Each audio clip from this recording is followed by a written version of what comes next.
سلام، منظر البحر هنا تحفة. ريحة الهوا على الكورنيش ترد الروح مية. الجو هنا قشخ قوي فيها. ايه اشقخ دي كمان؟ دي كلمة سمعتها من واحد كان ماشي من شوية، بس فهمت ان معناها حاجة حلوة يعني.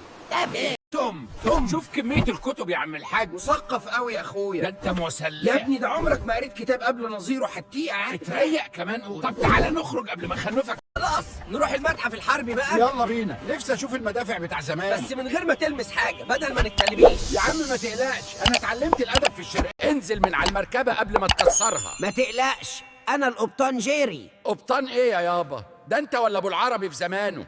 اتفضلوا يا باش. يلا يا جيري على قناة السويس بقى. أسود، نفسي أشوف السفن الكبيرة وهي معدية. وبلاش تنط في المية بالله عليك. يا نهار ابيض، السفينة اكبر من عمارة كاملة. يا عم حد يصدق ان البضاعة دي كلها ماشية في خط واحد؟ قناة السويس دي اهم طريق بحري في العالم. جيري بالله عليك انزل من فوق، ده احنا فوق القناة. ما تخافش، انا عجبك قوي يا توم. مسجد السلام يا رجالة، يلا بينا على مسجد السلام. سمعت انه من اجمل الجوامع في بورسعيد. اهم حاجة ما تعملش دوشة جوه.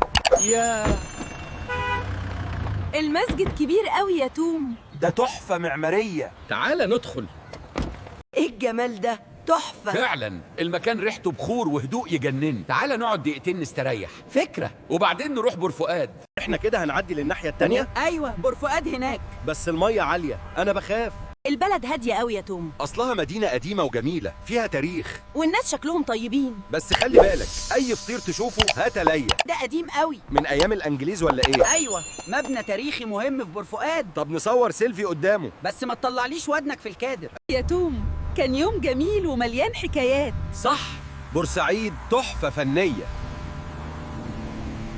Like, comment, share, subscribe to a Baby World channel.